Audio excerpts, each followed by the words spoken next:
տառապանքներն ըստ Ռոսլինի։ Ռոսլինի տառապանքները, Ռոսլինի մատյանների տառապանքները։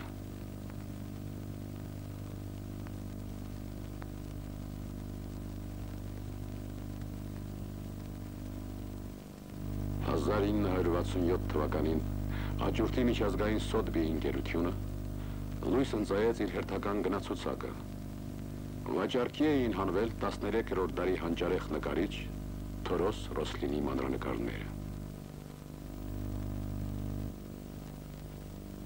Մամուլի էջերում գրքերի միանասելի փոթորիկ բռնկեց։ Համաշխարհային մշակույթի նշանավոր գործիչներ պահանջեցին մատյանները հանել աճուրդից։ Այդպես էլ եղավ։ Գրքերը հանդարտվեցին։ Մի քանի տարի անց ամենայն հայոց կաթողիկոս Վազգեն առաջինը մատյանը բերում է Հայաստան։ Ահա այն։ Պատմում են, երբ մատենադարանի տնօրեն արժանահիշատակ Լևոն Խաչիկյանը ձեռքն է առել մատյանը, արտասվել է։ Բազմաչարչար մատյանը գտավ իր վերջին հանգրվանը։ Սա Ռոսլինի վերջին մատյանն է, 1268 թվական։ Իսկ սա առաջինը, 1256 թվական։ Նրա մատյաններից մեզ են հասել ևս 5-ը։ 4-ը պահվում է Երուսաղեմի հայոց պատրիարքարանի ձեռագրատանը։ Մեկը Բալթիմորի Ուոլթերսի թանգարանում։ Վաշինգտոնի Ֆրիր պատկերասրահում մի աստորագիր մատյան կա, որն ըստ երևույթին պատկանում է Ռոսլինի վրձնին։ Ահա այն ամենը, ինչ հասել է մեզ Թորոս Ռոսլինից։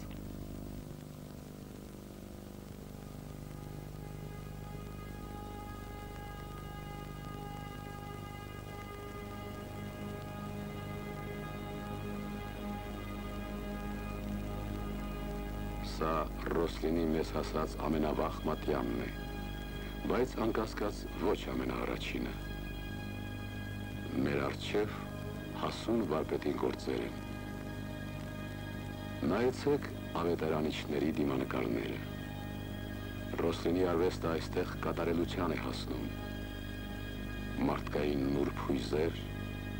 տառապալից ներաշխար, ապրումների խորություն։ Թվում է, թե սրանք համաշխարհային գեղարվեստի ավելի ուշ վերածննդի շրջանի գործեր են։ Այո, Ռոսլինը 200 տարով առաջ էր անցել իր ժամանակից և լուծում էր վերածննդի խնդիրները։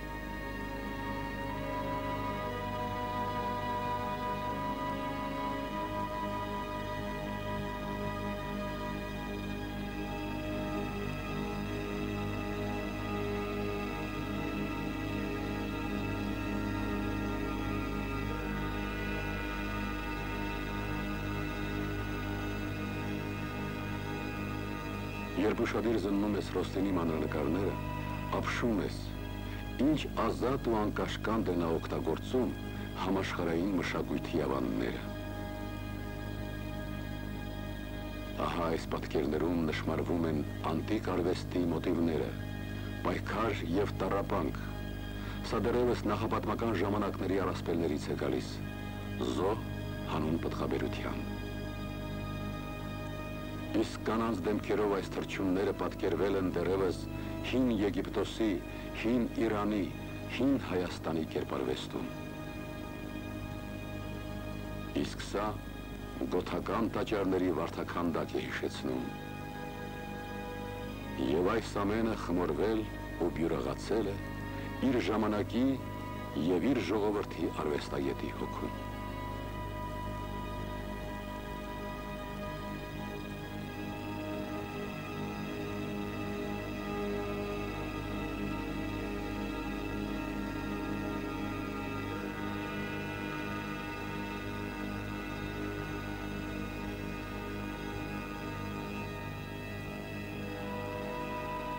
Մատյանի հանդիսավոր ընծայականի մեջ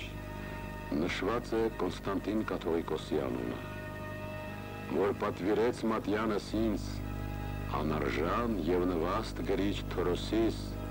Ռոսլին մականունով։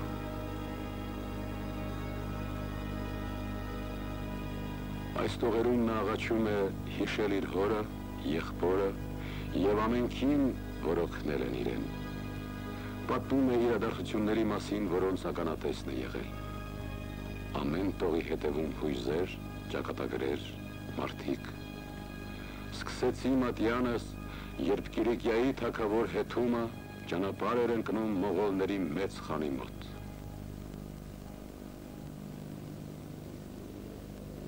Կիլիկիա, բազում ժողովուրդների փոթորկալից մի ռազմադաշտ։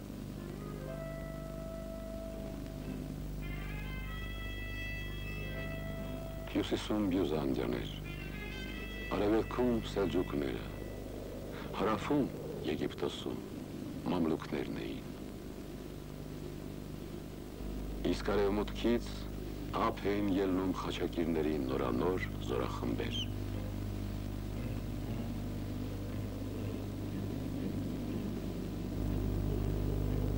Խարդավանքներ, անկայուն դաշինքներ, անընդմեջ պատերազմներ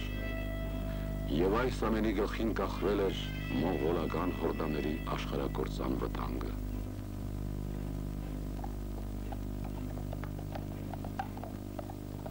Այդ ահեղ ուժն իր կողմը գրավելու, մոնղոլների հետ դաշնակցելու հույսով էր Հեթումը ճանապարհ ընկել դեպի Բայկալյան տափաստաններ, դեպի Ղարաղորում մոնղոլների մայրաքաղաք։ Եվ այդ ժամ ես գրում ու անհամար գույներով զարդարում եմ Մատյանս։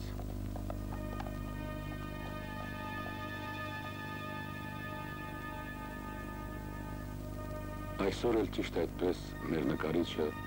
Մատենադարանի վերջին հարկի իր արվեստանոցում նստած կրկնօրինակում է Ռոսլինի մանրանկարը։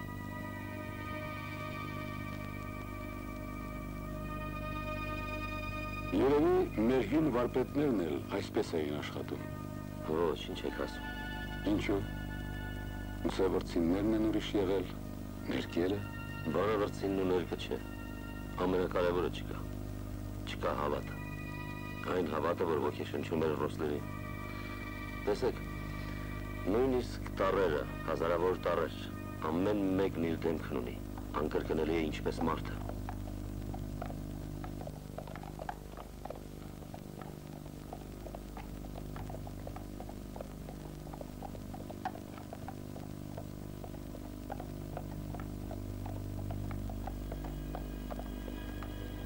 Հեթում թագավորը Ղարաղորումից վերադառնում էր հույսերով լի։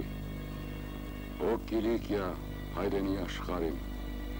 մահաբեր խորշակները այլևս չեն դիպչի քեզ։ Կիլիկիայի հայոց թագավորությունը մեր պատմության ամենափառավոր էջերից է։ Նրա ծաղկուն ժամանակների ոսկեպսակը եղավ Թորոս Ռոսլինը։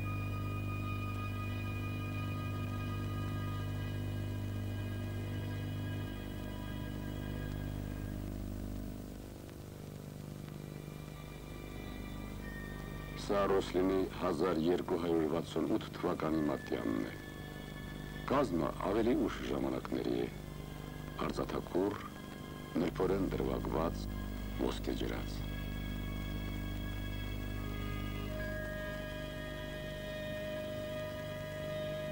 Սովորականի պես Մատյանն սկսվում է պահպանակներով։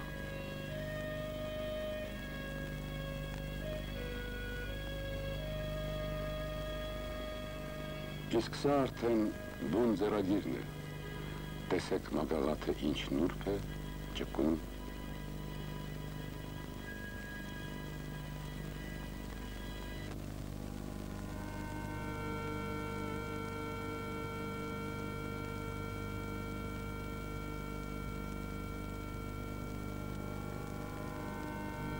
Ռոսլինի աշխարհը,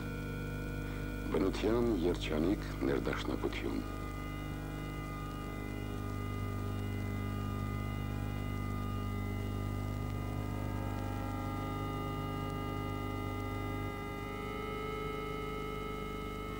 Բայց ինչու է մարդս այսքան տխուր, ինչու է այսքան սրտնեղած կյանքի այս խրախճանքում։ Իր կերպարների միջոցով Ռոսլինը խոսում է մարդկային ապրումների ու հույզերի մասին։ Պատմությունը շարունակվում է հաջորդ էջերում։ Նայեցեք։ Ձախ էջին աներկյուղ հայացք, զորեղ կամք, աչին տարակուսանք, վարանում։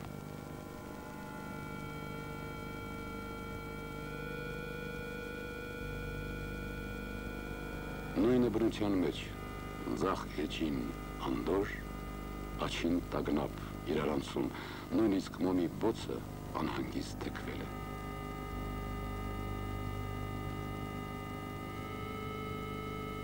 Հաջորդ էջերին մարդիկ ամփոփված են թեթև կամարների տակ։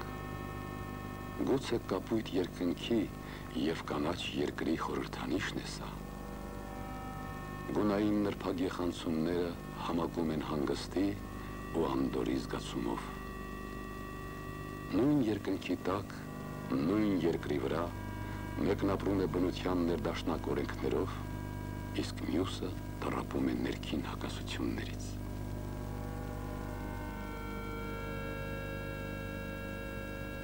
Հաջորդ էջերին իրարամերժ տրամադրությունները նորից կրկնվում են։ Այս կրկնությունները բանաստեղծության հանգի պես իրար են կապում Մատյանի էջերը։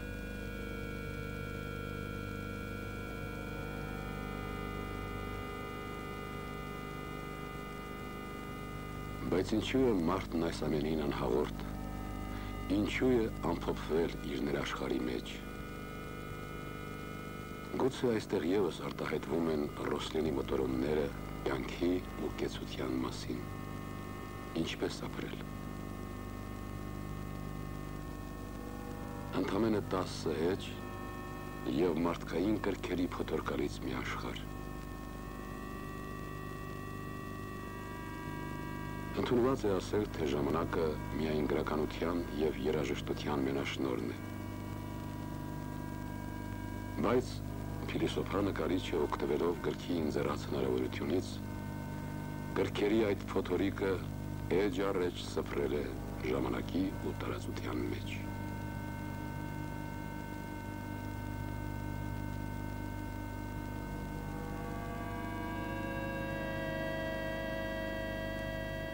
Մատյանի առաջին մասն ամփոփող այս թերթերը զրնգում են ոսկու փայլից։ Սա բանաստեղծություն է, Ռոսլինի հանճարի մի նոր դրսևորումը։ Հուզումնալից մի օր ներք, որ փառաբանում է Ավետալի Մատյանը։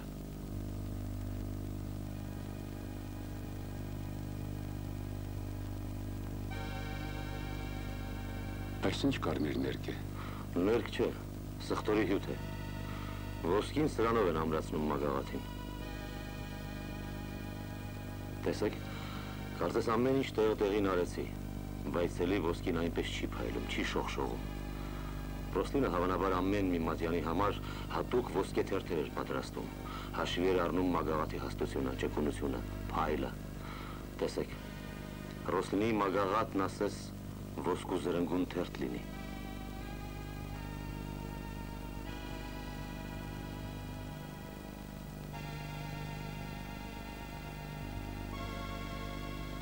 Իսկ հայտնի են այս ներկերի գաղտնիքները։ Հայոց ձեռագրերում ներկերի մասին տեղեկություններ շատ կան, բայց Ռոսլինի վարպետությունն է պետք։ Այնպես պետք է ներդաշնակես ներքն ու ոսկին մագաղաթի հետ, որ 700 տարի հետո էլ ապշեցնես գույների թարմությամբ ու գեղեցկությամբ։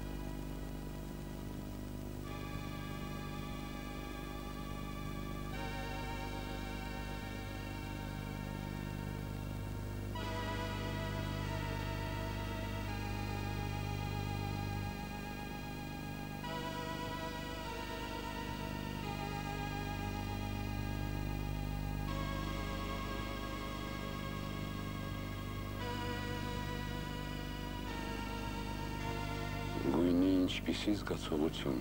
Հենց դա է, որ դեմքն այսքան արտահայտիչ է դարձնում։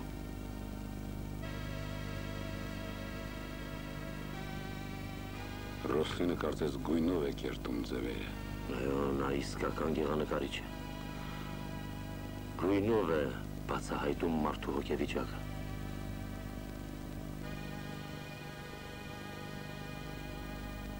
Հետաքրքիր է,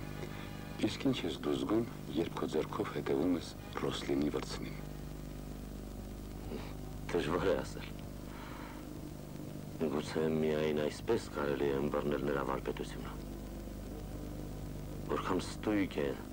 նրա վրձնի ամեն մի շարժումը։ Ես դանդաղ երկյուղով կրկնում եմ նրա վրձնի հարվածները, իսկ նրա վրձինները շարժվում էին անկաշկանդ թեթև ու արարում այս հրաշքը։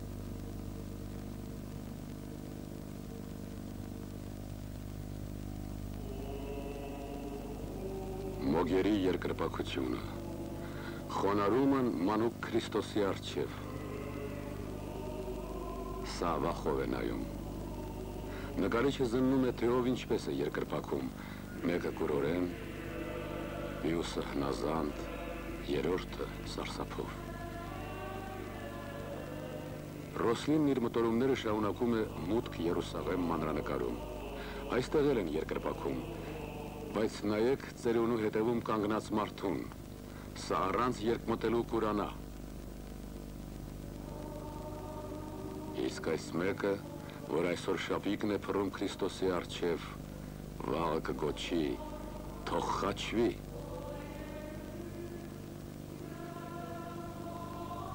Ինչու էր նկարչին այդքան հուզում անձնվիրության և դավաճանության հարցը։ Սա ժամանակի ու արվեստագետի ցավն էր, Ռոսլինի հոգու ճիճը։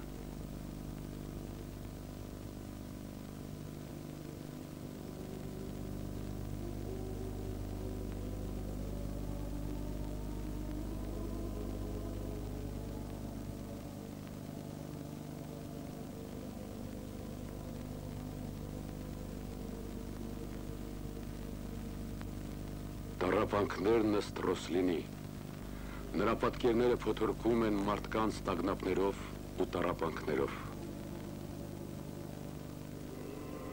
Որդեկորույս մոր ցավը։ Մտորումներ կյանքի մասին, որ չգիտես, թե ինչպես անցավ։ Թաքուն սրտամաշ կասկածներ,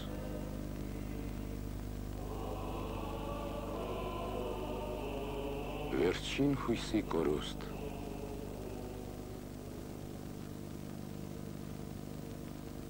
Վերին ճշմարտության հասած մարդու խոհեր, գթասրտության աղերս։ Արվեստագետը ում էլ պատկերի, միևնույն է իր մասին է խոսում, իր սիրո և կարոտի, իր սպասումների ու հիասթափությունների մասին։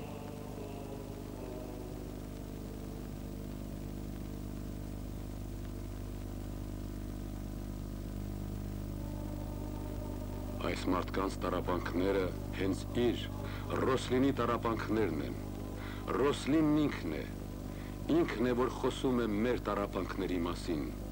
ընկերոջ դավաճանության, հուսախաբության, կեղծ մարգարեների, վախի և մարող հույսերի ու նաև հավերժական հույսերի մասին։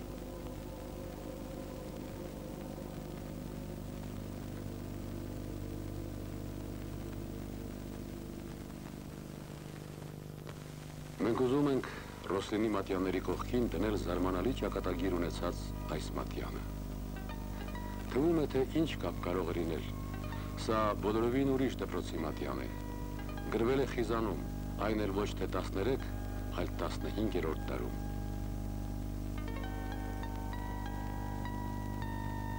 Ուշադիր նայեք մատյանի այս բացվածքին։ Աջ թերթը ընտիր մագաղաթ է,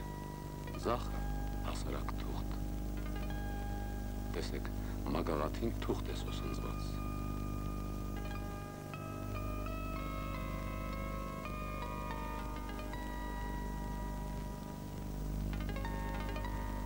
Ըստ ամենայնի, այս մագաղաթե թերթերը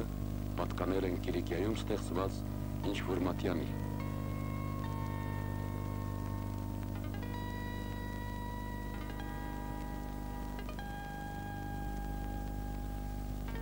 անցյալ մագաղաթին թուղթ է սոսնձված։ Նորից անխաթար մագաղաթ, կրկին թուղթ։ Ինչպես են մագաղաթե թերթերը հայտնվել այս թղթե Մատյանի մեջ։ Պատասխանը գտնում ենք հիշատակարանում։ Լենք Թեմուրի արշավանքների ժամանակ Մատյանը հրդեհի ճարակ է դարձել։ Հովհաննես անունով մի քահանա գտնում է այս այրված Մատյանը։ Նա անօգնական էր, ինչպես թշնամու ձեռքը ընկած մարդը կամ ինչպես գառը գայլի երախում։ Եվ երիցս ցանկալի սրտով ես խնդրեցի Հակոբ գրիչին վերականգնել Մատյանը, գրում է Հովհաննես քահանան։ Պատկերացրեք մի պա այդ Հակոբ գրիչին, երբ նա ձեռքն է առել ահա այսպիսի մի ձեռագիր և տեսել, որ ընդամենը 39 թերթ է անվնաս մնացել, բայց ինչպիսի թերթեր։ Հանուն դրանց նա արտագրել է 548 վնասված էջերը և լրացրել Մատյանը։ Իսկ այդ խաթարված թերթերից խնամքով կտրել է զարդանախշերն ու գլխատառերը ու սոսնձել իր արտագրած էջերին։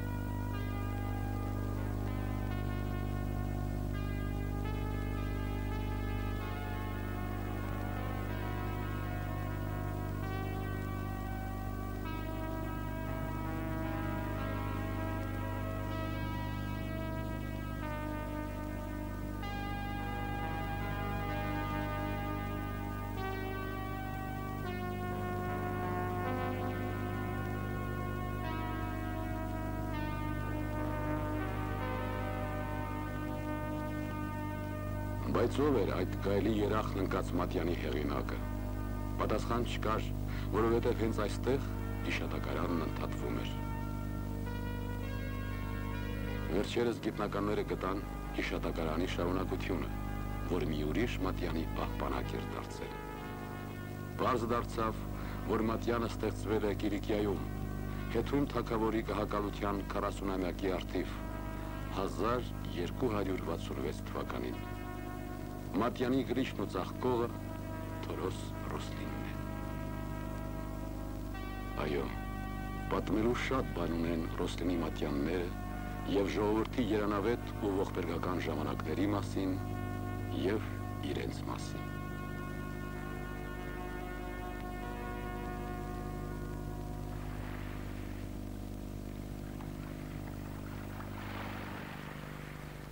Ընկավ Կիլիկյան հայոց թագավորությունը, ընկավ մշակույթի օջախը, որ 300 տարի շարունակ լույս էր ճառագում։ Եվ Ռոսլինի Մատյաններին բաժին հասավ նույն բախտը, ինչ որ ժողովրդին։ Վիրավոր Մատյաններ, տարագիր Մատյաններ, տառապյալ Մատյաններ։ Նրանք պատմում են մեզ իրենց դառն ճակատագրի մասին, այն աղետալի ճանապարհների մասին, որ նրանց բերել հասցրել են փրկության ափ, Մատենադարան։ Հրաշքով փրկված այս Մատյանը սկսել են Կիլիկիայում ու ավարտել գաղթի ճանապարհին։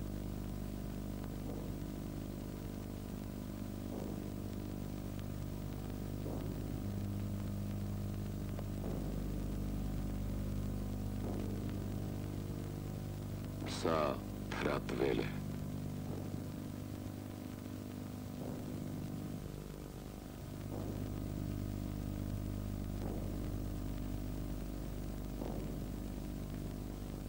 Սա հրի միջով է անցել։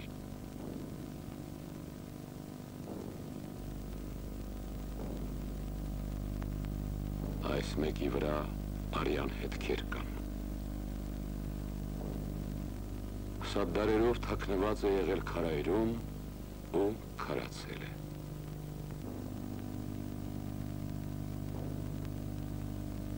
Իսկ հազարավոր գրքերից միայն թերթեր են մնացել, աշնան տերևներ, երբեմնի սաղարթախիտ անտառից, ուր հիմա լերկ ժայռեր են։ 19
բացվեն դռներն հուսո, և մեր երկրեն փախտաձմեր, ցանկամ տեսնել զինկիլիկյա աշխարհ, որ ինձ էտուր արև։